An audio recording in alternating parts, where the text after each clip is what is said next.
Hello दोस्तों, स्वागत है आपके अपने YouTube channel RP Singh classes में।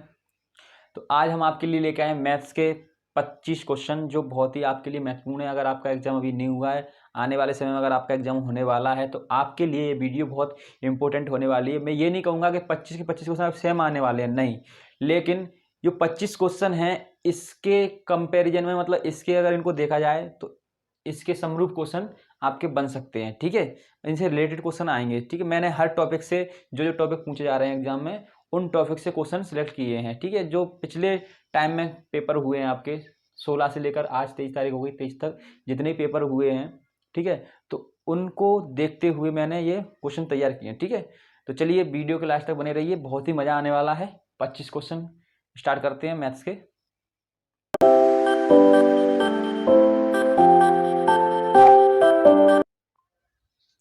तो चलिए दोस्तों, पहला क्वेश्चन है अपना इस सीरीज का, रेलगाड़ी से क्वेश्चन है। ठीक है, जो आपका पहला क्वेश्चन है कि दो रेलगाड़ियां 360 किलोमीटर की दूरी को विभिन्न स्थानों से 40 किलोमीटर प्रति घंटा और 50 किलोमीटर प्रति घंटा की गति से एक दूसरे के विपरीत आती हैं। ठीक है, तो एक दूसरे को वो कितने समय के बाद मिलेंगी। क्वेश्चन है आपका कि जो आपकी डिस्टेंस है, दो स्टेशनों के बीच की दूरी है ए और बी, दो स्टेशन है, इनके बीच की दूरी दी है उसने, जो डी दी है, डी दूरी कितनी दी है, 360 किलोमीटर। ठीक है, 360 किलोमीटर की दूरी दी है। मानता हूं यहां से एक स्टेशन, स्टेशन ए से एक ट्रेन चली T1, ठीक है, और स्टेशन बी से ट्रेन 2 चली है। ठीक है, इधर। अच्छा, इसकी जो स्पीड है वो दी है उसने 40 kilometre per hour, 40 kilometre per hour, और इसकी दी है 50 किलोमीटर पर आवर। क्वेश्चन पूछ रहा है कि दोनों एक ही समय पे चलती हैं तो ये मिलेंगी उस समय क्या मिलेंगी, मतलब कितने समय के बाद मिलेंगी। अगर यहाँ से ये चलना स्टार्ट करती हैं तो कितने समय के बाद मिलेंगी। ठीक है, एक दूसरे को कितने समय के बाद मिलेंगी। तो आप जानते हो टाइम बराबर क्या होता है, टाइम बराबर होता है दूरी अपॉन चाल। ठीक है, या फिर टाइम बराबर होता है डिस्टेंस अपॉन स्पीड। ठीक है, टाइम बराबर होता है दूरी अपॉन चाल, ठीक है, या डिस्टेंस अपॉन स्पीड। तो मैं यहां से पूछता हूं डिस्टेंस, डिस्टेंस आपकी कितनी है, 360। ठीक है, और स्पीड क्या है, स्पीड आप कहते हो कि T1 भी इधर से जा रही है और T2 भी इधर से आ रही है, तो आमने सामने से आ रही है तो विपरीत में क्या होती है, चालें जुड़ जाती हैं। तो कितना हो जाएगा, T1 प्लस T2 की चाल जुड़ गई तो कितना हो गया, 90 किलोमीटर पर आवर। तो 0 से 0 और यहाँ से कितना आ गया आपका, 4 घंटे, 4 घंटे। ठीक है, तो यही आपका आंसर है। कितने समय के बाद मिलेंगी, 4 घंटे के बाद मिलेंगी। ठीक है, चलिए तो नेक्स्ट क्वेश्चन की तरफ चलते हैं।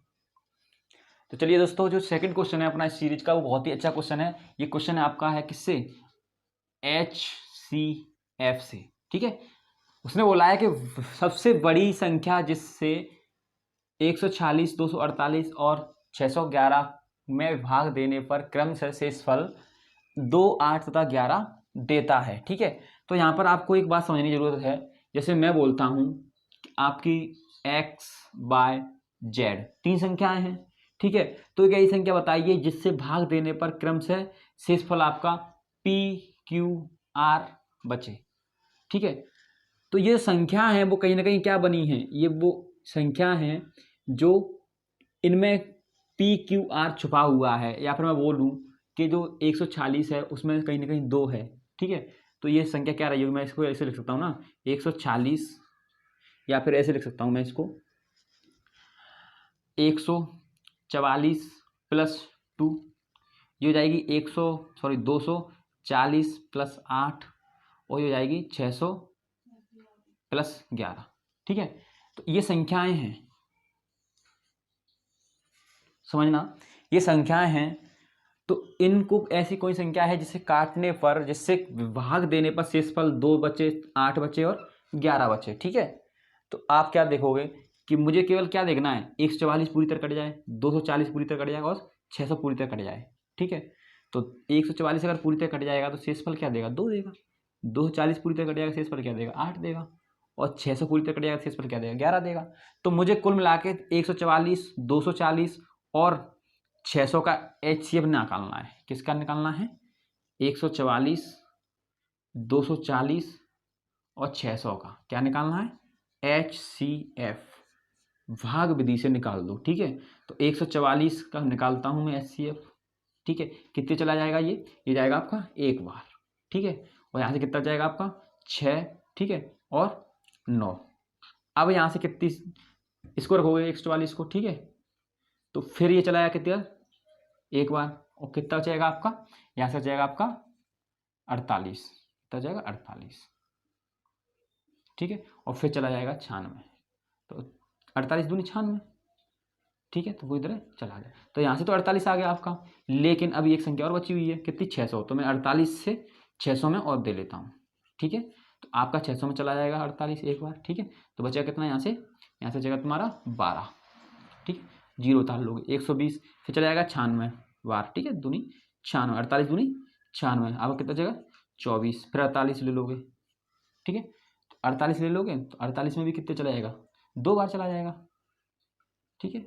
तो फाइनली आपका आंसर कितना आ गया 24, कि 24 एक ऐसी संख्या है जो 144 को भी काटती है, 240 को भी काटती है और 600 को भी काटती है। अगर मैं 140 में 24 से भाग दूं तो शेषफल 2 देगा, ठीक है। यहाँ से 8 देगा, यहाँ से 11 देगा, तो आपका आंसर क्या है 24। तो चलिए दोस्तों नेक्स्ट क्वेश्चन की तरफ चलते हैं। तो चलिए दोस्तों जो नेक्स्ट क्वेश्चन है आपका अपनी सीरीज का, ये है आपका बोर्ड मास का क्वेश्चन, ठीक है। क्या है, बोर्ड मास का क्वेश्चन है। चलो स्टार्ट करते हैं। अपन जानते हैं पहले क्या करते हैं, ब्रैकेट सॉल्व करते हैं, ठीक है। तो यहाँ से क्या आ गया आपका 15 छक्के 90, ठीक है, 90 भागित यहाँ से कितना आ गया 6, माइनस यहाँ से कितना आ गया 4 + 3, ठीक है। तो यहाँ से आपका आ गया कितना आ गया, यहाँ से आ गया 15 और यहाँ से कितना आ गया माइनस का 1, तो फाइनली आपका आंसर कितना आ गया 14, ठीक है। सिंपल क्वेश्चन है आपका। चलिए तो नेक्स्ट क्वेश्चन की तरफ चलते हैं। तो चलिए दोस्तों अपनी सीरीज का क्वेश्चन नंबर है 4th, ठीक है। जो आपका एक मिश्रण से क्वेश्चन है, रेशियो का एक टॉपिक है मिश्रण, उसका है मिक्सचर का, ठीक है। एक मिश्रण में दूध तथा पानी का अनुपात, एक मिश्रण है आपका, ठीक है, उसमें मिल्क और वाटर का जो अनुपात दिया वो दिया 4:3, ठीक है।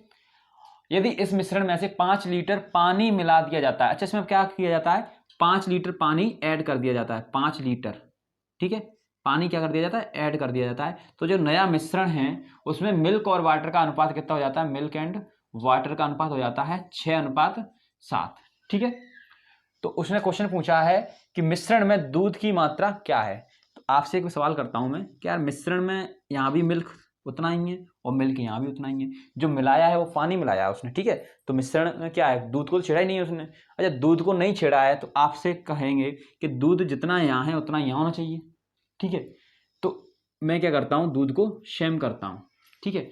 तो यहाँ पर 6 है, यहाँ पर 4 है, तो 6 का इंटू इधर कर देता हूँ और 4 का इंटू इधर कर देता हूँ। तो आप कहोगे कि 6 चौक 24 दूध हो गया और 6 × 18 पानी हो गया, और जहाँ 6 चौक 24 दूध हो गया, 7 चौक 28 पानी हो गया। तो यहाँ पर मिल्क आपका अब सेम हो गया है, ठीक है। अब आपको दिख रहा है वाटर कितना मिलाया है, यहाँ बोल रहा है 10 यूनिट, वाटर कितना मिलाया है 10 यूनिट, 10 यूनिट बराबर कितना है 5 यूनिट, 10 यूनिट बराबर 5 यूनिट। तो 1 यूनिट का मान कितना आ गया 1/2, मतलब आधा, 1 यूनिट का मान कितना आ गया आधा लीटर, ठीक है, आधा लीटर। तो यहाँ पर जो मिल्क है वो कितना लीटर है, कितना यूनिट है 24 यूनिट, जो मिल्क है वो कितना है 24 यूनिट। तो 1 यूनिट बराबर है आधा लीटर, तो 24 यूनिट बराबर कितना हो जाएगा आपका 12 लीटर, ठीक है।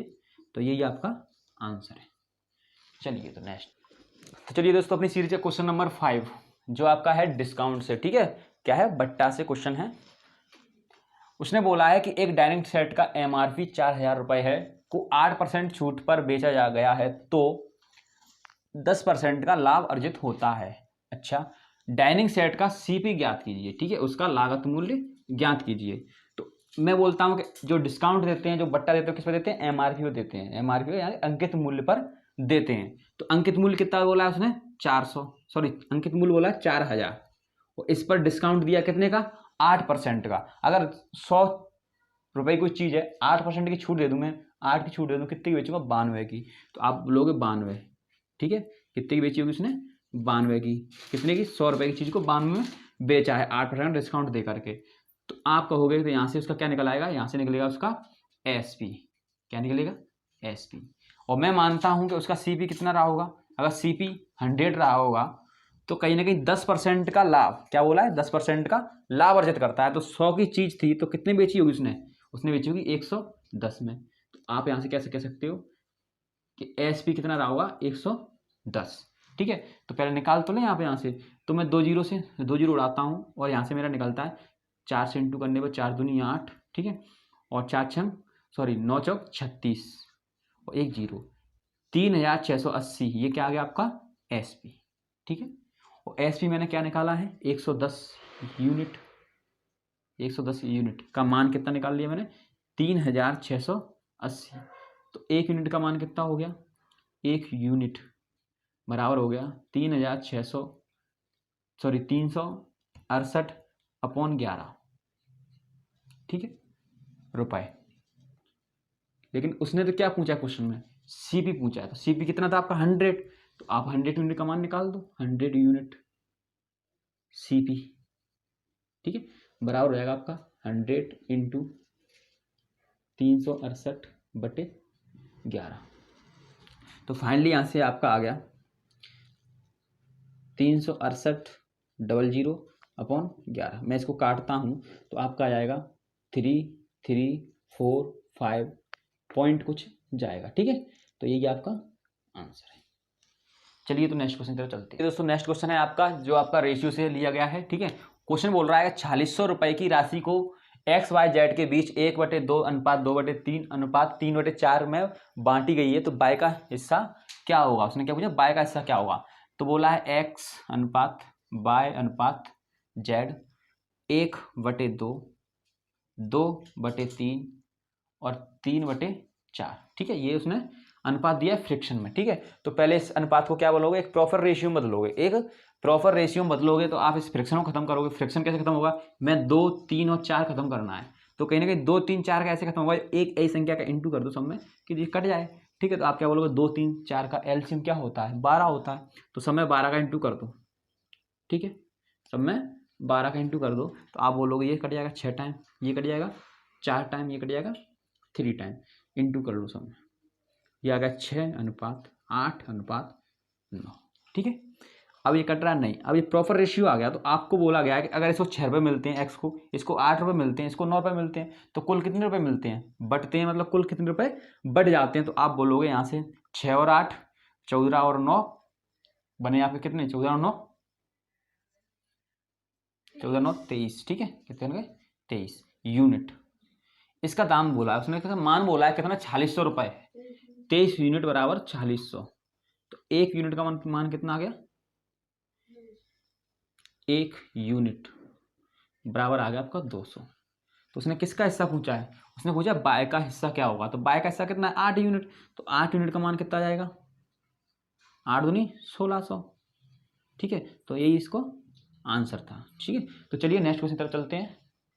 चलिए दोस्तों आपका नेक्स्ट क्वेश्चन है आपका जो फिर से ट्रेंड का क्वेश्चन है। इसमें क्या है, ट्रेंड का भी माना जाता है इसको और रेशियो का भी माना जाता है, दोनों का है। इसमें रेशियो भी यूज हुआ है और ट्रेंड का भी कॉन्सेप्ट यूज हुआ है, टाइम स्पीड डिस्टेंस का भी कॉन्सेप्ट यूज हुआ है, ठीक है।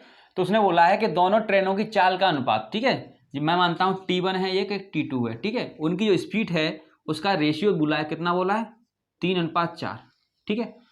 उसने कहा है कि दूसरी ट्रेन 5 घंटे में 800 किलोमीटर जाती है, ठीक है। जो दूसरी ट्रेन है वो 5 घंटे में 800 किलोमीटर जाती है, तो इसकी स्पीड पहले निकाल लो। मैं बोलता हूँ स्पीड क्या होता है, डिस्टेंस अपॉन टाइम। टाइम कितना बोला है, टाइम बोला है उसने, अच्छा स्पीड ऑफ T2, ठीक है। स्पीड ऑफ T2 भी निकालोगे आप, तो टोटल डिस्टेंस कितनी 800 किलोमीटर और कितना टाइम लेती है 5, तो यहाँ से आ जाएगा आपका कितना 5, तो कितना जाएगा 5 से कम 5 कितना जाएगा 3, 5 के 30, ठीक है, और 1 0।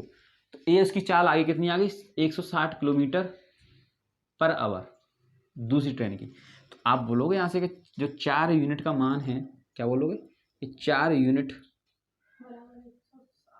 बराबर 160 किलोमीटर पर आवर, तो 1 यूनिट बराबर 1 यूनिट बराबर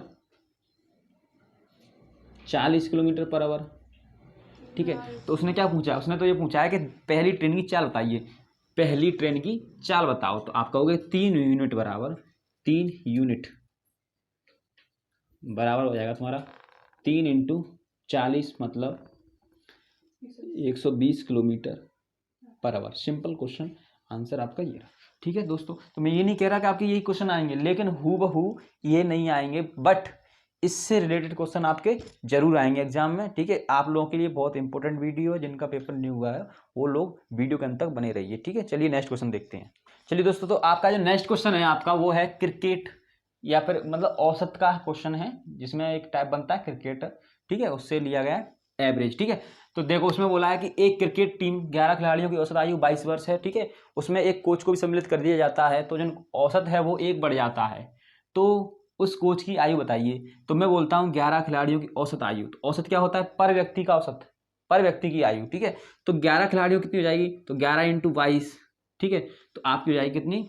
11, 22 का इंटू कर दो, कितना हो जाएगा? 242 वर्ष। ठीक है, 42 वर्ष, 242, ये टोटल हो गई उनकी, प्लस एक कोच आ जाता है, तो कितने लोग हो गए भैया? 12 हो गए, और औसत औसत भी एक बढ़ जाता है, तो कितना हो गया? 23 हो गया। ठीक है, तो 23 दूनी 46। ठीक है, 276 वर्ष इनका क्या हो गया? 276 वर्ष क्या हो गया? अच्छा, टोटल हो गया। आप कहोगे कि ये जो पहले 242 था, अब 276 हो गया, बढ़ गया, कितना बढ़ गया? 34 बढ़ गया। क्यों बढ़ा? क्योंकि कोच आ गया। तो ये जो 34 वर्ष है ना, ये कोच की आयु है। ठीक है, तो यही आपका प्यारा सा आंसर है। चलिए नेक्स्ट क्वेश्चन तक चलते हैं। तो चलिए दोस्तों, नेक्स्ट जो क्वेश्चन है आपका बहुत अच्छा क्वेश्चन है, ये आपका है प्रॉफिट एंड लॉस का क्वेश्चन है। ठीक है, क्वेश्चन ये है कि शीला 24 रुपए में 3 कलम खरीदती है और 2 कलम 18 रुपए की रेट से बेच देती है, और 1 कलम 45 रुपए की रेट से बेच देती है। तो इस सौदे में उसको लाभ या हानि जो हुआ है वो परसेंटेज में कितना हुआ है वो बताना है आपको। ठीक है, तो मैं बोलता हूँ उसका जो सीपी है, सॉरी उसका एसपी है, जो उसने खरीदा है, सीपी, ठीक है, कॉस्ट प्राइस सीपी, वो है 3 कलम खरीदती है, 3 कलम कितने की खरीदती है? 24 रुपए की। तो जो टोटल उसका सीपी बना वो कितना बना? 24 थी 72 रुपए। ये क्या बनेगा? उसका कुल सीपी बना कुल। ठीक है, अब मैं बोलता हूँ उसका एसपी की बात करते हैं। तो एसपी कैसे किया है उसने? सेलिंग जो की है वो की है, 2 कलम की है 18 रुपए की रेट पर, 2 कलम की है 18 रुपए की रेट पर। ठीक है, और 1 कलम की है 45 रुपए की रेट पर। कितने पर? 45 की रेट पर। तो यहाँ से कितना हो गया? 36। ठीक है, और 45, तो उसका सीपी बना है वो कितना बना है? यहाँ से वो बना है आपका 81 रुपए। ठीक है, तो आप बोलोगे कि यहाँ से उसने कितना कमा लिया? 9 रुपए कमाए, 9 रुपए कमाए, और कितने पर कमाए? 72। पहले उसने 72 खर्च किए, तब 9 रुपए कमाए, तो कितने परसेंट का लाभ हुआ? तो 9 8 72, और 8 से काटा तो 12.5% का लाभ हो गया। ठीक है, तो यही आपका प्यारा सा आंसर है। चलिए नेक्स्ट क्वेश्चन तरफ। तो चलिए दोस्तों, क्वेश्चन नंबर आपका अपनी इस सीरीज का 10वां है। ठीक है, जो आपका टाइम एंड वर्क से पूछा गया है। ठीक है, और टाइम एंड वर्क में क्वेश्चन है वो बहुत सिंपल क्वेश्चन है। उसने बोला है कि श्वेता है वो एक दीवार को 30 घंटे में पेंट कर सकती है, और अंशुल उसी दीवार को 40 घंटे में पेंट कर सकता है। तो मैं बोलता हूँ श्वेता, ठीक है, और अंशुल, ठीक है, ये करता है 30 घंटे में, ये करती है 40 घंटे में। ठीक है, तो आप बोलोगे इनका जो वर्क रहा होगा वो कितना रहा होगा? 120 रहा होगा। ठीक है, तो यहाँ से कितना हो गया? यहाँ से आ गया 4, यहाँ से आ गया 3। मतलब अब जो भी इनका मतलब क्या है, इनको रुपए मिलेंगे वो किसमें मिलेंगे? एफिशिएंसी के आधार में मिलेंगे। ये क्या है? ये ज़्यादा पावरफुल है, ये कम पावरफुल है। ठीक है, तो इनकी जो यूनिट बन रही है वो कितने बन रही है? 7 यूनिट, 7 यूनिट। ठीक है, इतने बराबर कितना है? 14,000 रुपये इनको मिलते हैं कुल कमाई के। तो 1 यूनिट का मान कितना आ गया? 1 यूनिट का मान आ गया 2,000। ठीक है, तो उसने अंशुल का भाग पूछा, अंशुल का हिस्सा, तो अंशुल का हिस्सा कितना हो जाए? 3 यूनिट था, तो 3 यूनिट बराबर 6,000 रुपये। ठीक है, तो यही आपका आंसर था। ठीक है, तो चलिए नेक्स्ट क्वेश्चन की तरफ। तो चलिए क्वेश्चन है आपका, क्वेश्चन नंबर 11वां है, जो आपका CI से है, चक्रवृद्धि ब्याज से है। ठीक है, तो अच्छा क्वेश्चन है। देखो मैं इसे 2 तरीके से कराता हूँ। आपका जो प्रिंसिपल बोला है कितना बोला है? 6,000 रुपये। ठीक है, रेट बोला है 3%। ठीक है, टाइम बोला है 2 वर्ष। ठीक है, सिंपल आपको क्या करना होता है, अगर मैं सिंपल तरीके से बताऊँ तो आपको बोलना होता है 3% बोला है, 2 वर्ष का बोला गया है, तो 2 बार में क्या करते हैं? 3 3 6, 3 इंटू 3 मतलब 9, तो 9 आ गया, 2 यूनिट तक लेना, तो एक जीरो बढ़ा दो। ठीक है, और इनको ऐड करके लिख दो, तो 6 अपॉन 2 वर्ष की बात की है तो 2 वर्ष को लिख लो। ठीक है, और 2 जीरो से 2 जीरो, 2 जीरो से सॉरी एक जीरो से एक जीरो, ठीक है। 6 का इंटू कर लो, तो 6 का इंटू करोगे आप तो कितना आएगा आपका 300, अरे इंटू कर लो, 6 9 6 54, ठीक है, 9 6 54, और 6 का 36, इतना आ गया, और नीचे आपका 10 था, ठीक है, तो पॉइंट लगा दो, मतलब 365.40 आपका क्या आ गया, इंटरेस्ट आ गया, ठीक है। अब चलते हैं और एक और टाइप देखते हैं, ठीक है, इससे और करते हैं, ठीक है। ये तो आपका क्या आ गया, उसका चक्रवृद्धि ब्याज क्या होगा, तो कितना होगा 365.40। एक टाइप आपका ये भी है कि 600 रुपये था, यदि 6,000 रुपये उसका प्रिंसिपल था, कितना था 6,000 रुपये प्रिंसिपल था, ठीक है। और पहले वर्ष कितना मिलेगा उसको इंटरेस्ट, पहले वर्ष मिलेगा इसका 6,000 का 3/100, ठीक है, परसेंट की बात कर रहा है 3/100, तो 2 जीरो 2 जीरो चले जाएगा, और 36 18 180 मिलेगा, ठीक है। और दूसरे वर्ष कितना मिल जाएगा, दूसरे वर्ष भी आपको 180 मिलेगा, प्लस इस पर मिलेगा, इस पर कितना मिल जाएगा, इस पर मिल जाएगा आपका 180 का 3/100, एक जीरो से एक जीरो, 18 3 54, ठीक है, पॉइंट, तो 5.4 मिलेगा।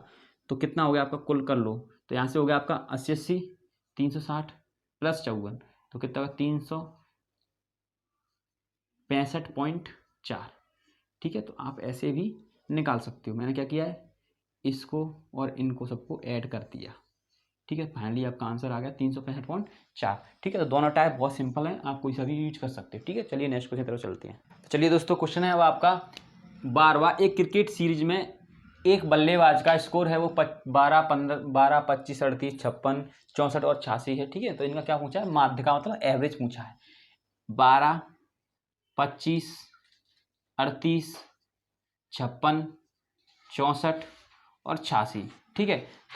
आंकड़े कितने हैं आपके, 1 2 3 4 5 6, सबको ऐड कर लो, ठीक है। तो 2 और 5 7 7 और 8 15 15 और 6 21 21 और 4 25 25 और 31 की एक कैरी 3 आ गया, ठीक है। 3 और 3 6 6 और 3 9 9 और 5 14 14 6 20 और 28, ठीक है।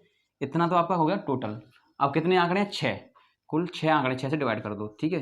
तो 6 सत्ते 28, 6 सत्ते 28, अच्छा एक मिनट, कितना हो गया 281 हो गया, और नीचे तो 6 दूनी बात 6 24 6 चौक 24, ठीक है। और आपका कितना बच गया, 4 बच गया, 41 हो गया, ठीक है। 6 का 36, ठीक है। कितना बच गया आपका 5 बच गया, पॉइंट लगा के जीरो उड़ा दो, तो 50 हो गया, और 6 सत्ते 42 और 6 अट्ठे 48, कितना हो गया था 51 हो गया था ना, तो 6 अट्ठे 48, पॉइंट में कुछ जाएगा, ठीक है। तो यही आपका क्या है आंसर। चलिए दोस्तों, क्वेश्चन नंबर अब आपका है 13। एक व्यापारी 6% हानि पर कोई वस्तु 18,800 में बेचता है, ठीक है। तो उस मशीन का मूल्य ज्ञात कीजिए, मतलब उसका सीपी ज्ञात करना है आपको। तो मैं मानता हूँ उसका सीपी कुछ रहा होगा।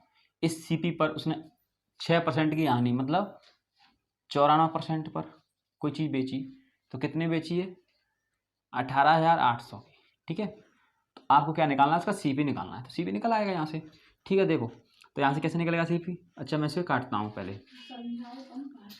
हैं तो 4 से काट दो, ठीक है। तो 4 से कट जाएगा, 4 दूनी 8, 4 से नहीं कटा, 2 से काट दो, 2 चौको 8, ठीक है, और 2 सत्ते 14, और 2 से काट दो 50 हो गया, ठीक है। अब ये कट जाएगा, ठीक है, 7 से, तो 7 से कट जाएगा कितनी बार 4 बार, और 1 0 0, ठीक है। तो आपका यहाँ सीपी आ गया, सीपी आ कितना 5 चौक 20 और 3 0, ठीक है, कितना के 20,000 रुपये। चलो नेक्स्ट क्वेश्चन। चलिए दोस्तों, क्वेश्चन है आपका अब ये एक क्षेत्र विधि से क्वेश्चन है, ठीक है। इसमें थोड़ा सा रेशियो भी यूज हो रहा है, ठीक है, अनुपात का ही माना जाता है ये। उसने बोला है कि 2 त्रिभुज हैं आपके, 2 त्रिभुज हैं, ठीक है, उनके क्षेत्रफलों का अनुपात, ठीक है भाई, क्षेत्रफलों का अनुपात कितना दिया 2 3 है, और उनकी ऊंचाई का अनुपात 3 2 है। ऊंचाई मैं मानता हूँ इसकी ऊंचाई ये है, ठीक है, ये कितना बोला है 3, और इसकी ऊंचाई ये है, ये कितना बोला है 2, ठीक है। अरे क्षेत्रफल होता है आपका हाफ बेस इंटू हाइट, ठीक है, अनुपात हाफ बेस इंटू हाइट, ठीक है। समानुपात क्या दिया उसने, क्षेत्रफल का अनुपात दिया 2:3, ठीक है। तो यहाँ से मैं वैल्यू पुट करता हूँ, तो पहले तो अनुपात में बोला है तो इससे तो ये उड़ा दो, ये तो अलग अलग हो सकते हैं। मैं इसमें क्या मानता हूँ, इसको कैपिटल मान लेता हूँ H और इसको कैपिटल B मान लेता हूँ, इसको स्मॉल स्मॉल मानता हूँ, ठीक है। तो यहाँ पे क्या करता हूँ, कैपिटल B मानता हूँ और कैपिटल ही H मानता हूँ। अब यहाँ पर उसने B दिया है, क्या दिया, B दे दिया है। B कितना दिया है, सॉरी H दिया है, B नहीं दिया है। H कितना दिया है 3, ठीक है, और B निकालना है आपको, ठीक है। और यहाँ पर भी B आपको निकालना है, H दिया है 2। समानुपात, अनुपात कितना दिया है 2:3, ठीक है। ऐसा क्वेश्चन बनता है तो अंदर वाला मामला अंदर के साथ, बाहर वाला और बाहर के साथ, ठीक है। तो यहाँ से कितना आ गया आपका, यहाँ से आ गया 3×9 B अनुपात और कितना आ गया 2 दूनी 4B, ठीक है। तो B अनुपात B, ठीक है। इसका और इसका जो बेस क्या, उसका आधार, आधार का अनुपात कितना आ गया 4:9, ठीक है। तो यही आपका आंसर। चलिए दोस्तों, क्वेश्चन नंबर आपका है अब 15, जो आपका परसेंटेज से पूछा गया है। मैंने मानता हूं कि कुल स्टूडेंट अगर आपके 100 हैं, ठीक है। क्वेश्चन है आपका कि यदि एक बोर्ड परीक्षा में 75% विद्यार्थी उत्तीर्ण होते हैं, ठीक है, और फेल होने वालों की संख्या 625 है, तो कुल संख्या निकालिए, टोटल संख्या। मैंने माना टोटल 100% है, तो टोटल अगर 100% है, उसमें से 75% क्या हो रहे हैं, 75% पास हो रहे हैं, और फेल कितने हो रहे हैं, फेल हो रहे हैं आपके 25%। इसका मान दिया है 25 यूनिट बराबर 625। तो 1 यूनिट का मान कितना आ गया, या 1% का मान आ गया आपका 25, ठीक है। तो कुल तो थे आपके कितने 100%, तो 100 1 का मतलब 25 है, तो 100 का मतलब 2500 क्या है टोटल स्टूडेंट, क्या है टोटल स्टूडेंट, ठीक है। यही आपका आंसर है। चलिए नेक्स्ट क्वेश्चन की तरफ। चलिए दोस्तों, बोर्ड मास का एक और क्वेश्चन आता है आपका, ये है, ठीक है। क्या है 62 -5, ऑफ का मतलब होता है इनटू, ठीक है, और ब्रैकेट को खोल दो, तो ब्रैकेट को खोल दो 18 से 14 गए तो 4 बचे, प्लस 7 पंजे 35, ठीक है। ये कितना होगा 20, तो 62 - 20 प्लस 35, ये कितना बचा 42 प्लस 35, कुल मिला के आपका आ गया 77। यही आपका आंसर है। चलिए नेक्स्ट क्वेश्चन तरफ। तो चलिए दोस्तों, क्वेश्चन नंबर आपका अब 17वां, जो आपका क्या है परसेंटेज से है कि एक वृत्त की त्रिज्या 10% कम कर दी गई तो उसके क्षेत्रफल में प्रतिशत कमी कितने की हुई। मैं मानता हूं उसका क्षेत्रफल पहले अगर 100% था, तो अब कितना 10% कम कर दिया गया, ठीक है, तो 90 बचा। फिर 10% कम कर दिया, क्षेत्रफल की बात कर रहा है तो 2 बार कम होता है, ठीक है, ठीक है। तो यहाँ से 2 जीरो से 2 जीरो, 2 जीरो से 2 जीरो कितना आ गया 81, मतलब पहले 100 था तो अब 81, मतलब कितना कम हो गया 19% कम हो गया, ठीक है। तो यही आपका आंसर है। चलिए नेक्स्ट क्वेश्चन तरफ। चलिए दोस्तों, क्वेश्चन नंबर है आपका 18वां, एक निश्चित राशि पर साधारण ब्याज की राशि का 16/25 है। जो साधारण ब्याज है, इंटरेस्ट है, सिंपल इंटरेस्ट, वो क्या है राशि का, मतलब ये आपका क्या है SI, और ये क्या है आपका प्रिंसिपल, ठीक है। और बोला है यदि दर प्रतिशत तथा समय समान हो तो ब्याज की दर क्या होगी। तो मैं मानता हूं कि अगर ये आपकी 25 पे 16 क्या मिल रहा है इंटरेस्ट मिल रहा है, तो 25 पे 16 इंटरेस्ट मिलता है, मैं इसको 100 बना देता हूँ, तो कितना 4 बार, तो इसको भी 100 कर दो, तो आपका हो गया 48 मिलता है, कितने पर 100 पर। अब 100 पर 48 मिल रहा है, तो कुल मिला के ये क्या है, ये आपका है रेट और टाइम का मल्टीप्लीकेशन, और दोनों समान हैं। अगर दोनों समान हैं तो रेट टाइम का क्या बन जाएगा स्क्वायर बराबर 48, ठीक है। तो यहाँ से रेट टाइम क्या निकला आपका रूट के 48, तो कुल मिला कितना निकला 8, सॉरी 16 चौक 64 आएगा, 16 चौक 64 कितना आएगा 64, 16 चौक 64, 64, ठीक है। तो रूट के 64, तो कितना आ गया आपका 8, 8 मतलब 8 ही आपका रेट रही होगी, 8 ही टाइम रहा होगा तभी तो 64 बना, तो 8 क्या आ गया परसेंट, क्या आ गई रेट। यही आपका आंसर है। चलिए दोस्तों, क्वेश्चन है अब आपका औसत का। 5 लगातार संख्याओं का औसत 15 है, तो इन संख्याओं में से बड़ी संख्या कौन सी है। 5 1 2 3 4 5, ठीक है। औसत कितना है 15, तो 16 ये रहा होगा, 17 ये होगी, बड़ी संख्या क्या है 17, यही आंसर। चलो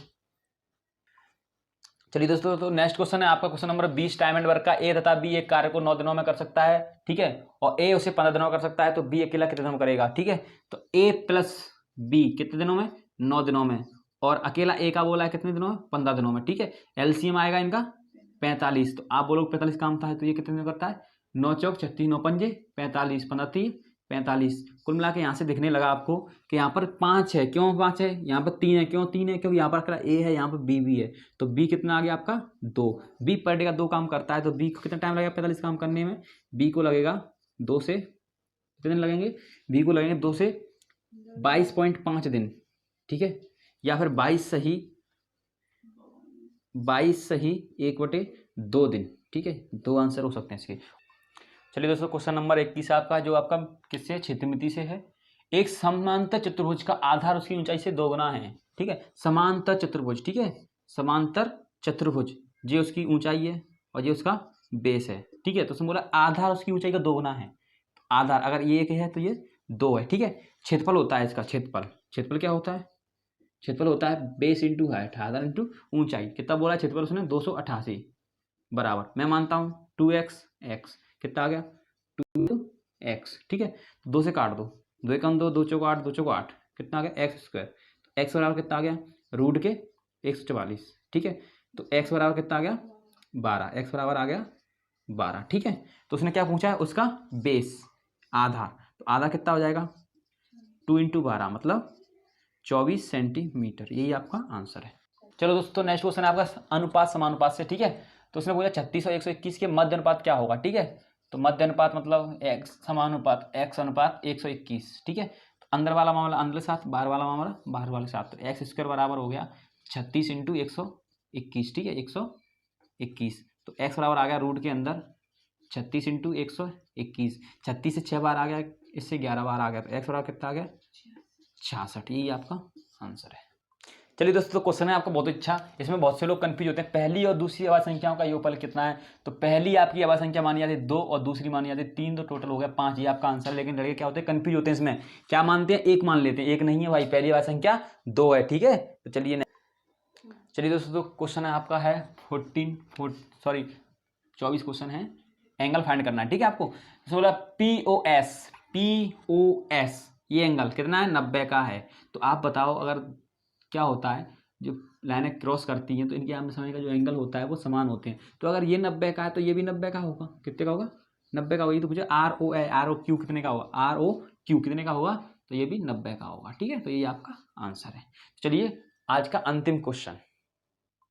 चलिए दोस्तों, तो क्वेश्चन आपका अंतिम क्वेश्चन है 176 प्लस रूट के 2401, ठीक है। तो ये जो होता है ये आपका कितने का होता है? 49 का होता है, ठीक है। तो 49 प्लस 176, ठीक है। तो ये बनेगा आपका 225, ठीक है। तो ये कितने का होता है आपका? 15 का, यही आपका आंसर था, ठीक है। दोस्तों मैं आपसे ये नहीं कह रहा हूँ कि यही क्वेश्चन आपके आएंगे, लेकिन इनसे रिलेटेड क्वेश्चन आपके जरूर आएंगे एग्जाम में। ये मैंने क्या किया, जो पिछले एग्जाम हुए हैं आपके 16 से लेकर 23 तक, उनको देखते हुए क्वेश्चन छांटे हैं, ठीक है। तो 25 क्वेश्चन बहुत इंपॉर्टेंट हैं आपके, एक बार और देख लीजिए। मैंने हर टॉपिक को कवर करने की कोशिश की है, ठीक है। तो चलिए आज के लिए, अगर आपको मेरी वीडियो अच्छी लगती है तो प्लीज़ मेरे चैनल को सब्सक्राइब कीजिए, ठीक है, और ज़्यादा से ज़्यादा लोगों तक शेयर कीजिए। चलो तो आज के लिए इतना ही, कल फिर मिलेंगे दूसरी वीडियो के साथ, तब तक के लिए धन्यवाद।